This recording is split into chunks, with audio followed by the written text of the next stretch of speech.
নমস্কার, শেয়ারবাজ থেকে আমি শাশ্বত মিত্র। আমার এডুকেশনাল চ্যানেলে আপনাদের সবাইকে স্বাগত।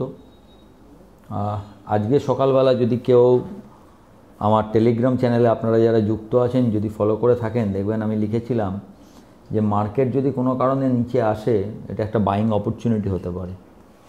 তার কারণ হচ্ছে, দেখুন, বিশ্ববাজার খারাপ। ইরান ইসরায়েলের এত বড় ঝামেলা, যেখানে অন্য দেশের জড়িত জুড়ে যাওয়ার সম্ভাবনা খুব বেশি। তা সত্ত্বেও মার্কেট 24,500কে ভালোভাবে ডিফেন্ড করছে এবং কিছুতেই এত কিছু হবার পরও 24,500 মার্কেট ভাঙেনি। তো আমি এটাকে পজিটিভই ধরবো ভারতের জন্য, কারণ ভারতের মার্কেটে তেলের দাম বাড়া ছাড়া অন্য কিছু নেগেটিভ নেই। তাও তেলের দাম বাড়লে কোথা থেকে ভারতের নেগেটিভ হবে? হ্যাঁ, এটা আমরা অনেক সস্তায় তেল আনছিলাম, এটা খুব সত্যি, কিন্তু অ্যাকচুয়াল নেগেটিভ হবে যদি $75 ওপরে তেলের দাম যায়, তখন আমরা আস্তে আস্তে নেগেটিভে যেতে পারব, বিশেষ করে ওএমসিগুলো নেগেটিভে যাবে আর কি। তো মার্কেট যেটা দেখছেন আপনারা, আজকে তো খুব স্ট্রং দেখিয়েছে, খুবই স্ট্রং। তবে এই মার্কেটে স্ট্রং দেখালেই যে আপনাকে কাজ করতে হবে এরম ব্যাপার নয়। তার কারণ হচ্ছে আপনি জানেন না যে কালকে সকালে আর কি নিউজ আসতে পারে। তো যদিও বা আপনারা, আমি জানি না, মার্কেটের শেষে ভিডিও করছি, তো ব্যক্তিগতভাবে কোনো প্লাস পজিশান যেটা শর্ট টার্মের জন্য আজকে নিয়ে যাইনি আর কি, নিয়ে কালকের জন্য যাচ্ছি না। সে কালকে বাড়লে বাড়বে, দেখব, ভেরি গুড, দর্শক হওয়ারও একটা মজা আছে, কিন্তু এই এতে রিস্কটা নেওয়া যাবে না। হ্যাঁ, শেষবেলা যদি কেউ এক একটা পুট নিয়ে যেতে পারতেন যদি কোনো খারাপ খবর আসে এই আশায়, কিন্তু স্ক্রিন কিছু বলছে না। স্ক্রিন যদি দেখেন কোথাও সেলের কিচ্ছু নেই, স্ক্রিন বলছে যে মার্কেট ঠিক আছে। এবার নিউজ যদি সেরকম কিছু হয়, এমন কিছু ঘটনা ঘটে, একটা জিনিস হয়তো আপনারা এখনও পাননি, খবরটা আমি এখানে দিই, সেটা হচ্ছে ইরান অলরেডি আমাদের যে একটা সারা বিশ্বে একটা অথরিটি আছে না, যারা নিউক্লিয়ার নিয়ে ডিল করে, তার থেকে নিজেদের নাম তুলে নিয়েছে। তার মানে আমরা আর কোনো রকম নিয়ম মানতে বাধ্য নই। নিউক্লিয়ার সংক্রান্ত যা যা নিয়ম আছে, ইরান তার থেকে নামটা তুলে নিয়েছে। তার মানে কি, দে ক্যান ইউজ নিউক্স। ক্যান, করবে কি করবে না ওটা অন্য কথা, করতে পারে যদি তাদের কাছে থাকে, আছে কিনা তাও জানি না। আরেকটা খবর বেরোচ্ছিল, ইরান নাকি বলেছে যে ইসরায়েল যদি কোনো রকমে আমাদের উপর নিউক্লিয়ার হামলা করে, পাকিস্তান বলেছে তার জবাব পাকিস্তান ইসরায়েলের উপর নিউক্লিয়ার হামলা করে দেবে। যদিও পাক বিদেশমন্ত্রী সেটাকে অস্বীকার করেছেন। এখন প্রশ্ন কি আপনারা কি দেখবেন? মার্কেট খারাপ হতে পারে, কখন হবে? যদি এই দুটো দেশ ছাড়া অন্য দেশও এই যুদ্ধে জড়িয়ে যায়। যদি ইরান কোনো কারণে ইরানের আশেপাশে যেসব বেসে ইউএসের অ্যাসেট রয়েছে, সেই অ্যাসেটের ওপর যদি হামলা করে, তাহলে ইউএস জড়াবে। ইউএস জড়ালে ইরানের ভালো বন্ধু রাশিয়া, জানি না রাশিয়া আসবে কিনা, এখনও পর্যন্ত রাশিয়া যুদ্ধে জড়াবার কোনো সংকেত দেয়নি।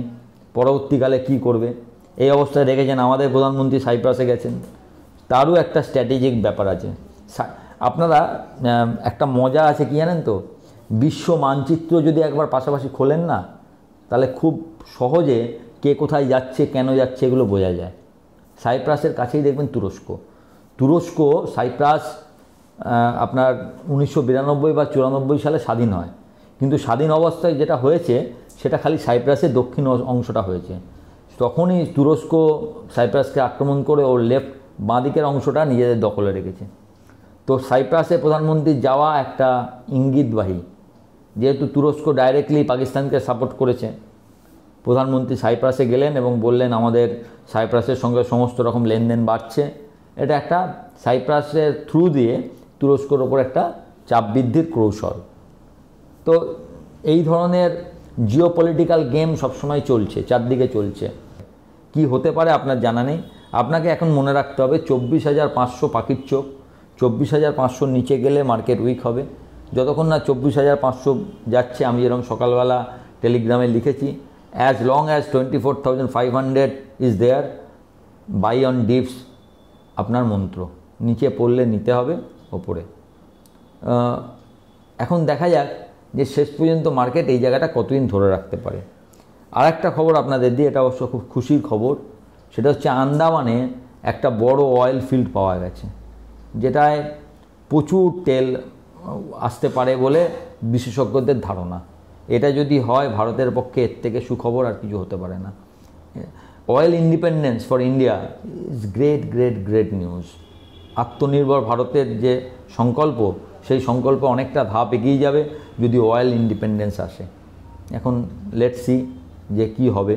খুবই প্রাথমিক খবর, আপনারা হয়তো কালকের খবরে বা কিছুতে হয়তো দেখবেন, আপনাদেরকে আগে দিলাম। এটা দেশের জন্য তো অত্যন্ত ভালো খবর। তবে তেলের দাম যেদিকে গেছে সেই হিসাবে আপনার এয়ারলাইন স্টক, অ্যাভিয়েশন সেক্টর একটু মুশকিলে পড়তে পারে। অ্যাভিয়েশনের দেখবেন তেলের যে এটিএফ অয়েলটা যেটা লাগে তার দামটা অনেক কম ছিল, সেটা আবার বাড়তে পারে, যেটা অ্যাভিয়েশন সেক্টর এমনিতেই একটা টেনশানে আছে। কারণ আপনারা জানেন 3টে দেশ, ইরান, জর্ডন, কাতার, 3টে দেশ মনে হয় নিজেদের এয়ার স্পেস বন্ধ করে দিয়েছে। ফলে এখন এখান থেকে যে কোনো প্লেন, আমেরিকা বলুন, কোথাও যেতে গেলে অনেক ঘুরে যেতে হবে।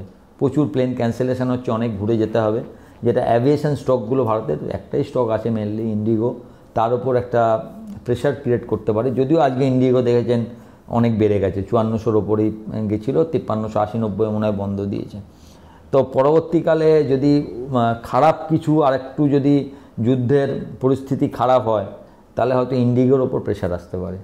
সেক্ষেত্রে ইন্ডিগো একবার হয়তো 5000 বা সাব 5000 লেভেলে একবারের জন্য আসতে পারে বলে আমার ব্যক্তিগত ধারণা। এটার চার্টফাট নেই, চার্টে কোনো খারাপ কিছু নেই, চার্ট ভালোই আছে ইন্ডিগোর। বিশেষ করে আজকে তো ওপরের দিকে যাওয়ার পর ভালো চার্ট তৈরি হয়েছে। চার্টের ব্যাপার নয়, কিন্তু আপনারা যারা মার্কেট সম্বন্ধে আগ্রহী, এটা বলতে পারেন দেখা, মানে কী দেখে বললাম, বা আপনারা অনেকে জিজ্ঞাসা করেন কী দেখে বলেন, এটা বলা খুব মুশকিল। মানে আপনি যখন 20-30 বছর চলে যাবেন না মার্কেটে, অনেক দিন যখন থাকবেন, তখন এত বছর ধরে আপনি চার্ট দেখেছেন, এত বছর ধরে চার্টই যদি সব বলে দিত তাহলে তো আপনি সব টাকা করতেন, হয় না। নিউজই যদি সব বলে দিত, নিউজ দেখে যদি করতেন তাহলেও হচ্ছে না। তা সব মিলিয়ে নিউজ, চার্ট, অভিজ্ঞতা, মার্কেটের সেন্টিমেন্ট, সেই টাইমে কি হচ্ছে, কার পজিশান আছে, পজিশান কীরম আছে, এই সব মিলিয়ে একটা টোটাল একটা প্যাকেজ তৈরি হয়, যে প্যাকেজটা আপনাকে বলে দেয় যে নিফটি বা কোথায় কোন যাবে। আপনারা যারা একটা বিখ্যাত সিনেমা দেখেছেন কিনা জানি না, সুলি, যেটা হচ্ছে হাডসন নদীতে একটা প্লেন নামিয়েছিল না হাডসনে, তা ওখান থেকে ওর যে রানওয়েটা খুব একটা দূরে ছিল না, তবুও রানওয়ে উনি মনে করলেন যে রানওয়েতে ফেরা যাবে না, হাডসনে ক্র্যাশ ল্যান্ডিং করতে হয়েছিল। কিন্তু 155 জন যাত্রীর প্রত্যেকেই বেঁচে গিয়েছিল। তা ওদের প্রতিটা দেশেই তো অ্যাভিয়েশনে তারপরে একটা ইনভেস্টিগেশন হয় যে তুমি কেন রানওয়েতে ফিরে গেলে না। সাইমুলেশনে দেখাচ্ছিল যে রানওয়েতে ফিরে যাওয়ার মতো ফিরে যেতে পারতো আর কি, এরকম ভাবছিল। তখন ওকে একটা প্রশ্ন করেছিল যে আপনি কি দেখে ডিসিশন নিলেন রানওয়েতে ফেরা যাবে না আর আপনি হাডসনে নামাতে হবে। তখন ওনার বিখ্যাত উত্তরটা ছিল আই বল্ড ইট, মানে চোখে দেখে। ওই যে বলছেন স্টকের সব মিলিয়ে এই পুরোটা কিন্তু একবারে দেখা, মানে কি এতদিনের অভিজ্ঞতাকে মিলিয়ে চোখে দেখা, এটার কোনো বাস্তবতা নেই, ভুল যখন তখন হতে পারে। কিন্তু অভিজ্ঞতা, এতদিনের অভিজ্ঞতা, পজিশান, আমি ধরুন ওয়াইটা দেখি, ওপেন ইন্টারেস্ট দেখলাম, পজিশানটা দেখলাম, কি অবস্থা, কত টাকার কাজ, কি ধরনের সেন্টিমেন্ট চলছে, সব দেখলাম, চার্টটা দেখলাম, এই সব মিলিয়ে তৈরি হলো হচ্ছে একটা গোল একটা ধারণা। ওই জাস্ট চোখে দেখার সব মিলিয়ে, এইগুলো মিলিয়ে, এটা ওই জন্য ব্যাখ্যা করাটা খুব কঠিন। আপনারা অনেকবার জেনেছেন, জিজ্ঞেস করেছেন, যে যেটা মনে করি যে চার্ট দেখে বলি বলে দিই এটা চার্টে ভালো লাগছে।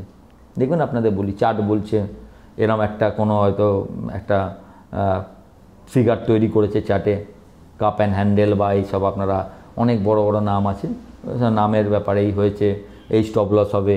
কিংবা কোনো সময় বলি হয়তো যে ফিবোনাসি রিট্রেসমেন্টের জায়গা আছে, এখান থেকে উঠতে হবে। কিন্তু যখন বলি আমার মনে হচ্ছে, জানবেন এই মনে হচ্ছে কথা মানে এই সব মিলিয়ে চার্ট, ওয়াই, অবস্থা, সেন্টিমেন্ট সব মিলিয়ে একটা কি বলবো, ওই 5 মিশালি তরকারির মতো এটা বোঝা যায়। ওই 5 মিশালি তরকারি দেখবেন মায়েদের হাতে না, ওই সামান্য ওই দেখে শুনেই একটা নুন লঙ্কা হলুদ ছড়িয়ে দিত, ওতেই টেস্টটা আসতো। তো ওটা বলা খুব মুশকিল। যে কি দেখে সব মিলিয়ে এইসব একটা অভিজ্ঞতা থেকে মনে হয় যে এই ভ্যালুয়েশনটা ঠিক নয়, কোথাও একটা যেন কিছু মিলছে না। যাই হোক, তো মার্কেট কিচ্ছু ওয়েট করার নেই। যদি দেখেন 25,000-এর ওপরে চলছে, ভেরি গুড, কিন্তু স্ট্রিক্ট স্টপ লস সব জায়গায় দিতে হবে। এই আজকেও যেলাম ওপর নিচ থেকে ওপরে গেছে, ভেরি গুড, স্টপ লস দিয়ে আপনাকে করতে হবে। আবার ওপরে যদি বেচতে চান অবশ্যই বেচতে পারেন, strict stop loss should be maintained. ভালো হোক খারাপ হোক আপনার লসটা যেন লিমিটেড থাকে, যেটা আপনি পরবর্তীকালে অন্য একটা ট্রেড দিয়ে কভার করতে পারেন। আনলিমিটেড লস থেকে বড় ভয়টা কোথায় জানেন? মানে হিসেব বহির্ভূত লস। আমি একটা ট্রেড নিচ্ছি, তার আমি আগে হিসেব করি এটাই আমার কত লস হতে পারে। আমরা বেশিরভাগ সময় আমরা যারা সাধারণ ট্রেড করি তারা হিসেব করি না কিন্তু কতটা লস হতে পারে। আমরা জাস্ট ট্রেডটা নিয়ে নিই একদিক ভেবে যে খালি লাভ হলে কত হবে, কিন্তু উচিত হচ্ছে পুরো উল্টোটা, লাভটা ছেড়ে দেওয়া।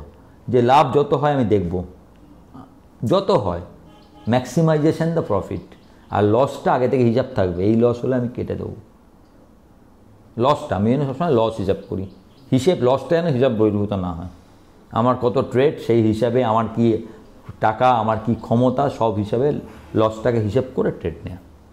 আপনারাও এটা করুন, দেখবেন অন্তত লাভ করতে পারুন কি না পারুন, লসের জায়গাটা অনেক কমে যাবে। আর লসের জায়গা কমে গেলে এই মার্কেটের থেকে ভালো মার্কেট আর কিছু নেই। কারণ এই মার্কেট যা রিটার্ন দেয় তা আপনার মোটামুটি লসের জায়গা কমে গেলে আপনি অনেক পয়সা করে নিতে পারবেন।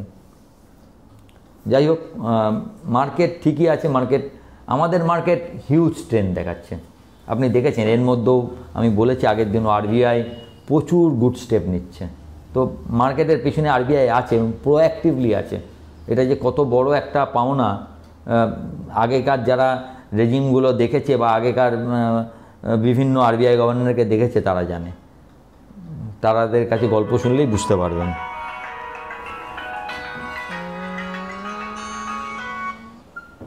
তো যাই হোক, আপনারা নিফটি, ব্যাঙ্ক নিফটি, মার্কেটের দিক দিয়ে এখনও মার্কেট যথেষ্ট স্ট্রং রয়েছে। তো জাস্ট ওয়েট, আপনারা দেখুন, কিন্তু 24,500-কে মাথায় রাখুন। লং টার্ম ইনভেস্টারদের চিন্তার কিচ্ছু নেই, it is fine. Short term আমরা যারা ট্রেড করি, শর্ট টার্মের জন্য পজিশান নিই, তাদেরকে একটু ভেবেচিন্তে কাজ করতে হবে। সাবধানে থাকুন, স্ট্রিক্ট স্টপ লস, কারণ রাতের বেলা সব কিছু চেঞ্জ হয়ে যেতে পারে। প্রতিদিন নতুন নিউজ, কালকে দিয়ে বলে যুদ্ধ বন্ধ হয়ে যায় 200 পয়েন্ট ওপরে খুলবে, যদি বলে আরেকটা দেশ যুক্ত হয়েছে 200 পয়েন্ট নিচে খুলবে। ওই জন্য আজকে সকালেই দেখবেন টেলিগ্রামে লিখেছিলাম, দিনের মধ্যে কাজ শেষ করে দিয়ে যান, লস হোক প্রফিট হোক দিনেই শেষ হোক। এইভাবেই কাজটা করুন আপাতত, ফর দ্য টাইম বিইং। এখন স্টক বাজবার টাইম নয়, যা আছে হোল্ড করুন। ডিফেন্স স্টক ভালো থাকবে, ব্যাংকিং স্টক আগে থেকে যেগুলো আছে সেগুলো রাখুন। ভালো মার্কেট হলেই ব্যাংকিং স্টকগুলো আবার আউট পারফর্ম করে যাবে। এই দুটো সেক্টর মানে যা related to interest rate, banking, আপনার অটো অ্যান্সেলারি, তারপরে হচ্ছে আপনার ডিএলএফ টিএলএফ, এই জাতীয় শেয়ারগুলো, এনবিএফসি, ছোটো ব্যাংক, যদি মার্কেট ঠিক হয়ে যায়, আবার জানবেন যদি মার্কেটকে লিড করতে হয়, bank Nifty will lead the market, bank Nifty lead করবে। তো ব্যাংক নিফটির দিকে একটু নজর রাখুন। ভালো থাকবেন। ভিডিওটা ভালো লাগলে একটু লাইক শেয়ার করবেন, এবং যারা প্রথমবার দেখছেন সাবস্ক্রাইব করবেন, এবং অবশ্যই আমার টেলিগ্রাম চ্যানেলের সঙ্গে যুক্ত থাকবেন। টেলিগ্রাম চ্যানেলের লিঙ্ক আমি আবার প্রথম কমেন্টে দিয়ে দিতে বলবো। নমস্কার।